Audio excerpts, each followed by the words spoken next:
I'm Hannah, 32, and I thought I'd finally earned my seat at the family table. I'd spent weeks orchestrating this dinner at my Philadelphia home, a grand attempt to weave everyone back together. I'd roasted a chicken until it was golden, poured my soul into the sides, and even picked up an ornate dessert from that fancy bakery in Rittenhouse. But the second we settled in, my dad leaned back, his chair creaking, and let out a sarcastic drawl, "Still mooching off us, huh?" Loud enough for the neighbors to hear. The room froze for a heartbeat. Then my mom laughed, a sharp, brittle sound that landed like a slap. My sister and her husband exchanged smirks, their eyes darting in silent conspiracy. Even my little niece, perched at the table's edge, looked bewildered, her fork hovering over untouched food. My roast sat pristine, the dessert ignored, my face flushed, their laughter pressing into my chest like a weight. They saw me as a joke, the perpetual child who needed their rescue, not the woman who'd built her own life from scratch.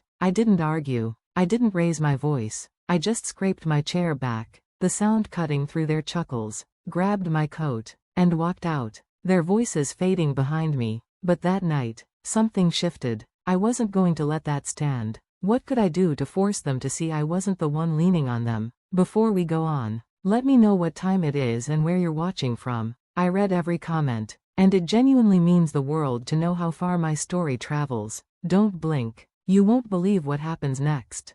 I've always taken pride in standing solo. As a graphic designer running my own freelance hustle in Philadelphia, it's not flashy, but it covers the bills, and then some. I own a sleek 2-bedroom condo in Center City, bought 3 years ago with my own savings, a place that could easily pull in $2,800 a month on the open market. But I don't rent it to strangers. I let my family stay there, my dad, my mom, my sister Nicole, her husband Brandon, and their 6-year-old daughter Chloe, for a paltry $600 a month. I thought I was keeping us close, lending a hand. Turns out, that was my first miscalculation. My family's always had a knack for making me feel small. Growing up, Nicole was the golden girl, straight A's, cheerleader, the center of every gathering. I was the quiet one, tucked away with my sketchbook, never quite fitting their mold. Even now, with my business humming and a condo in my name, they treat me like I'm still the kid who needs their guidance. Nicole works part-time at a boutique, barely scraping by. Brandon drives for a delivery service, forever grumbling about his hours. They live in my condo with my parents, who retired early with little savings. I figured the $600 rent was my way of giving back, especially for Chloe, who I'd do anything for. That condo's prime real estate, but I never pushed for more, even when my accountant warned I was bleeding money. Last month, I went all out on a family gift. I designed custom prints for everyone, framed artwork, personalized with their names and favorite hues. I poured hours into them, thinking it'd be a heartfelt gesture. I dropped them off at the condo, eager for their reactions. My mom glanced at hers, mumbled a quick thanks, and set it aside. My dad didn't even unwrap his. Nicole said she'd hang hers in Chloe's room, but I later spotted it stuffed in a closet, still in its packaging. Brandon just nodded, indifferent. Only Chloe lit up, hugging me and vowing to put hers above her bed. That moment with her was the only thing that stopped me from unraveling right there. But it wasn't just the gift, it's the way they act like I owe them. Nicole constantly hints at their struggles, how they need a break. My dad chimes in, insisting I should be grateful for their sacrifices, like paying for my high school art classes. My mom stays mostly quiet, but when she speaks, it's to praise Nicole, her job, her parenting, her everything. Meanwhile, I'm grinding through late nights to keep my clients happy, and they act like I'm coasting. I started wondering if they saw me as an equal or just their personal ATM. I've tried talking to them. A few weeks back, I brought up the condo over coffee with Nicole, mentioning the market rate to gauge her reaction, maybe nudge some appreciation. She laughed it off, saying I was lucky to have family willing to stay in my fancy place. Brandon overheard and quipped that I'd never make it without their support. Support. I'm the one bankrolling their Center City life. I let it slide, telling myself it wasn't worth the fight, but deep down, I sensed something was off. They weren't grateful, they were entitled. I started noticing the little things. Nicole would post online about her perfect life, showcasing the condo like it was hers, tagging designer brands she couldn't afford. My dad would call asking for extra cash for repairs, but I'd later learn the place was fine, they just wanted money. My mom never backed me, always siding with Nicole as if I were the unreasonable one. It was like they believed I owed them that condo, that I should keep handing over my earnings because we're blood. I confided in my boyfriend Tyler one night. He's 33, a marketing consultant who's always had my back. We've been together 2 years, and he's watched my family's dynamic firsthand. He didn't sugarcoat it. Hannah, he said, they're using you. You're not their landlord, you're their bank. His words hit hard. I'd been telling myself I was helping, keeping the peace, but Tyler was right. I was letting them walk all over me. That realization stung, but it also sparked something. I wasn't sure what I'd do yet, but I knew I couldn't keep playing their game. Every time I passed that condo, a knot tightened in my stomach. It wasn't just about money, it was about respect. I'd earned everything I had, and they treated it like it was theirs to take. I started imagining what it'd be like to reclaim it all, to prove I wasn't the pushover they assumed.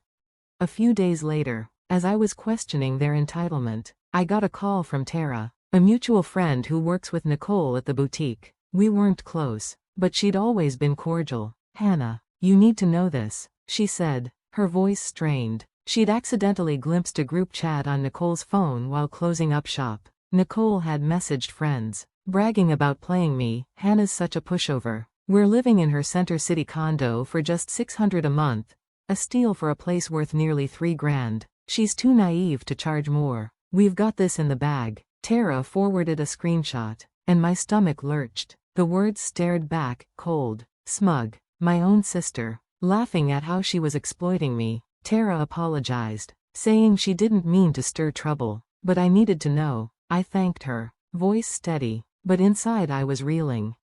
Naive, a pushover. I'd been giving them a deal that saved them thousands annually, thinking I was helping family. Nicole's message wasn't just a betrayal, it was a public mockery. She didn't see me as her sister, she saw me as a mark. I sat on my couch, staring at the screenshot, my anger building with every reread. My dad's lectures, my mom's silence, Brandon's jabs, it all clicked. They weren't struggling relatives, they were users, and I'd been blind.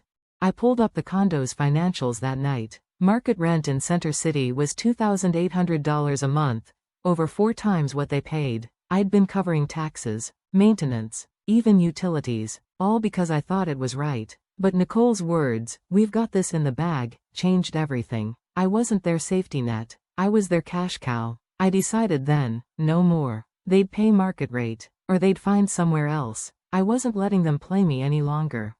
The next evening, I called them to the condo for a meeting. Nicole, Brandon, my dad, and my mom sat on the couch, looking annoyed, as if I were wasting their time. Chloe was at a friend's house, probably for the best. I didn't mince words. The rent's going up, I said firmly, starting next month. It's $2,800. That's the market rate. Pay it, or you're out in 30 days. Nicole's eyes widened, her mouth dropping. Brandon leaned in, his voice sharp. You're serious? We're family. Hannah. My dad's face reddened, jaw tight. This is how you repay us? After everything? My mom just looked down, hands folded, silent. I didn't waver. I've been carrying you for years, I said. I'm done subsidizing your life. Nicole's voice pitched higher, almost frantic. We can't pay that. You know we can't. I crossed my arms. Then find a new place. I'm not your charity anymore. Brandon muttered something under his breath,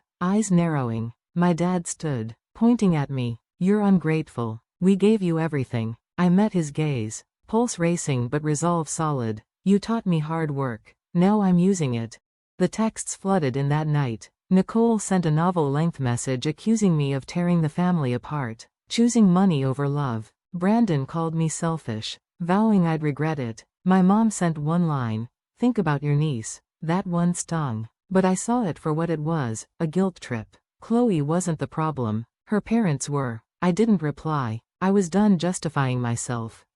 2 days later, my dad called, his voice low and furious. Why was the rent cut off? He barked, as if I'd cave. I took a breath, my tone ice cold. I'm done living off you, I said, throwing his dinner jab back at him. Pay the new rate, or start packing. He didn't see that coming. A long silence, Then he exploded. "You can't do this. We're family. You owe us." I let him yell, his words bouncing off me. I'd heard it all, how I owed them for my childhood, my classes, my existence. But this time, it didn't shake me. That screenshot had cut deeper than any guilt trip. 30 days, I said calmly. Pay or leave. I hung up. Hands steady now. They thought they could manipulate me, but they were wrong. I saved Tara's screenshot and emailed it to myself, along with the lease. If they wanted a fight, I'd be ready. Nicole's message had lit a fire I couldn't extinguish. I wasn't just angry, I was finished. They'd twisted my generosity and trust into something ugly.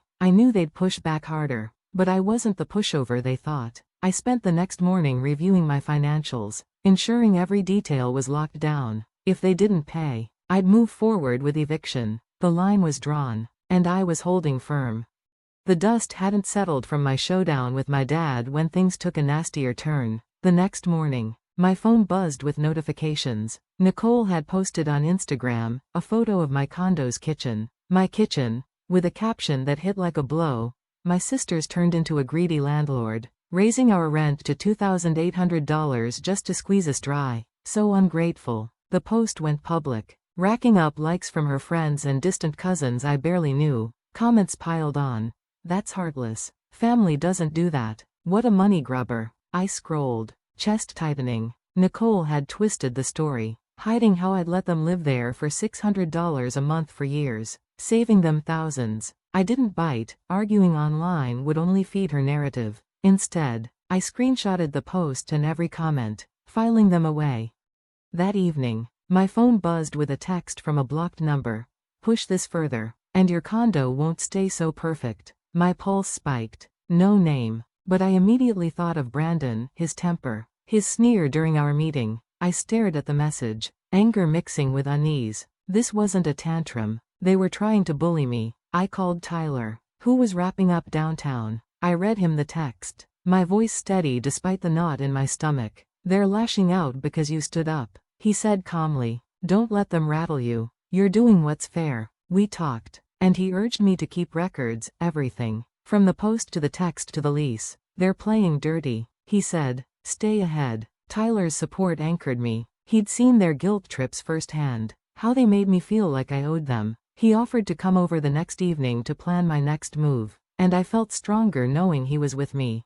The following day, I went to the condo to fix a reported flickering light. I let myself in. The place was quiet. My dad was at his part-time job, my mom likely shopping, Nicole and Brandon out, Chloe at school. I replaced the bulb in minutes, but as I passed through the living room, something stopped me cold. My cream-colored sofa had a jagged black scribble across one arm, drawn in permanent marker. My heart sank. This was deliberate, a cheap shot to hit back. My mind went to Brandon, fuming with a marker. Nicole might have been behind the post, but this felt like his petty revenge. I snapped photos, hands shaking with fury. That sofa was worth $700. I sent the pics to Tyler, who texted back, "That's low. Act on it." I called a cleaning service, $200 to try removing the ink. No guarantee. Staring at the ruined sofa, fire ignited in me. They thought they could trash my property and scare me off. They had no idea who they were dealing with. I wasn't just fighting for my condo. I was fighting for the years I'd let them walk over me. That afternoon, I met with my lawyer, the same one who'd helped me buy the condo. I laid out everything, Nicole's post, the threatening text, the sofa photos. "This is deliberate," he said, reviewing the evidence. "The text could be seen as a threat, and the damage is bad faith. You've got a strong case for eviction if they don't pay the new rent." He cautioned that family disputes get messy, but I was resolute. They crossed a line. I'm not letting this slide. He started drafting a formal eviction notice to send if they missed the $2,800 payment. It felt like loading a weapon I hoped I wouldn't fire. Back home, my phone kept buzzing. My mom left a voicemail I didn't play. A cousin texted, urging me to fix things with Nicole, as if I were the problem. I ignored them. They'd bought her story without asking mine. That night, Tyler came over, and we reviewed the evidence together. He looked at the sofa photos, shaking his head. "They're desperate, but you're holding your ground." His belief in me was everything. I wasn't just defending my property, I was reclaiming my dignity. The next morning, I returned to the condo to check for other damage. I walked through each room, scanning. In Chloe's room, I found a small crayon drawing on her desk, a stick figure family under a rainbow. It tugged at my heart, a reminder she was caught in this. I folded it carefully and slipped it into my bag. Then I locked up and called my lawyer to finalize the eviction notice. They had 30 days to pay or get out, and I was ready. The deadline came faster than expected. On day 29, I got a curt email from Nicole saying they couldn't afford the new rent and were moving out. No apology, no acknowledgement of the years I'd subsidized them, just a cold confirmation they'd be gone by week's end. Relief mixed with dread. Relief that I was finally taking control, dread for what they might leave behind. I drove to the condo on moving morning. Tyler offered to come, but I needed to handle this alone. The doorman buzzed me in, his face neutral but curious. When I unlocked the door, the condo was silent, heavy with their absence. My dad, my mom, Nicole, Brandon, and Chloe were gone. The furniture I'd provided was still there, but the place felt stripped, like they'd taken more than their belongings. I walked through, bracing myself. The sofa still bore that ugly black scribble, a reminder of their spite. But in the hallway, I stopped dead. The full-length mirror I'd installed near the front door was shattered, a spiderweb of cracks radiating from the center. A single word was scratched into the glass, greedy. My breath caught. This wasn't an accident, it was a final jab, likely from Brandon, though I couldn't prove it. I stood there, staring, anger flaring but quickly hardening into resolve. They thought this would break me, make me feel guilty. It didn't. It only proved I'd made the right call. I took photos, adding them to the folder with Nicole's post, the text, and the sofa pictures. My lawyer had warned me they might try something, and he'd been right. I called him from the condo, my voice calm but firm. They're out, but they left a mess. What's next? He told me to document everything and file a claim for damages if I chose to. I wasn't sure yet, but I wasn't letting this slide. Cleaning up took the rest of the day. I swept the glass from the mirror, careful not to cut myself, and scheduled a replacement, $300 more they'd forced on me. The sofa was beyond saving. I arranged for a hauler. As I worked, I found small traces of Chloe, a forgotten hair tie, a glittery sticker on the fridge. Each stung, but I reminded myself she wasn't the problem. I kept her crayon drawing, tucking it away with a pang. I wanted to reach out to her, but not now. Not while Nicole and Brandon were still twisting the narrative. By the next morning, I was ready to move forward. I contacted a real estate agent I'd worked with when I bought the condo. I told her I wanted to rent it at market rate, $2,800 a month. She didn't hesitate. That's fair for Center City. We'll have tenants in no time. She was right. Within 2 days, she posted a listing, and inquiries poured in. I spent the weekend reviewing applications, determined to find someone who'd respect the place. One couple stood out, a young doctor and her husband, both professionals, with solid references. They loved the location and were happy to pay full rent. I met them for a walkthrough. Their excitement was a stark contrast to my family's entitlement. It felt like a fresh start. The paperwork took a few days, but by week's end, I'd signed a lease with the new tenants. They'd move in the following month, paying $2,800 on the first of every month. Standing in my apartment later, I looked at the empty condo, now cleaned and prepped for its new occupants. The broken mirror was gone, replaced with one that gleamed under the hallway light. The sofa was hauled away, and I'd ordered a replacement, though I'd let the tenants choose their own if they wanted. For the first time in years, the condo felt like mine again, not a burden I carried for my family. I called Tyler that night to tell him the news. "You did it," he said, his voice warm with pride. "You took back what's yours." We talked about the future, our future, and how this was just one step toward building something new. He'd been my rock through all of this, and I knew he'd be there for what came next. I hung up, feeling lighter than I had in months. The weight of their expectations was gone, replaced by a quiet confidence. Before I left the condo, I walked through one last time, checking every corner. In the kitchen, I found a small note tucked under a magnet on the fridge. It was in Chloe's handwriting, wobbly but clear. "I'm sorry, Aunt Hannah." My throat tightened. I folded it and placed it with her drawing. I didn't know how I'd navigate things with her, but I'd figure it out later. For now, I locked the door and headed to my lawyer's office to drop off the damage photos. With the condo leased to new tenants, I could finally breathe. The chaos, the broken mirror, the scribbled sofa, the accusations, faded. A few weeks later, I heard through a cousin that my dad, my mom, Nicole, and Brandon had moved in with my aunt in a cramped row house on Philly's edge. They were struggling. My dad's part-time maintenance work barely covered bills. My mom wasn't working. Nicole's boutique job couldn't support her, Brandon, and Chloe. They'd gone from my spacious Center City condo to sharing a single bathroom with relatives. Part of me felt a twinge of pity, but it passed. They'd made their choices, and I wasn't responsible for fixing them. One quiet morning, I checked my mailbox and found an envelope with no return address. Inside was a letter in Chloe's wobbly handwriting, decorated with crayon hearts. Dear Aunt Hannah, thank you for letting us live in your house. I miss you. Love, Chloe. A small photo was tucked in, showing her smiling at a park, holding a stuffed bear. My heart ached. Chloe was only 6, too young to understand her parents' mess. I sat at my kitchen table, rereading her words, a lump in my throat. I wanted to write back, to tell her I missed her, too. But contacting her now would pull me back into their drama. Instead, I placed the letter and photo next to her crayon drawing, promising myself I'd find a way to stay in her life without Nicole or Brandon dragging me down. The next few months were a whirlwind. Tyler and I threw ourselves into planning our wedding, set for a crisp fall day at a small venue in Fairmount Park. We kept it simple, no lavish ballroom, just close friends and a few colleagues who'd become like family. I hadn't heard from my dad, my mom, or Nicole since they moved out, and I didn't invite them. It wasn't an easy decision, but it was necessary. Their actions, Nicole's public attacks, Brandon's threats, my dad's demands, had shown me they didn't value me. Tyler supported me completely, never pushing me to reconcile. You're building your own life now, he said one night as we finalized the guest list. They had their chance. His words settled something in me, a quiet certainty that I was doing the right thing.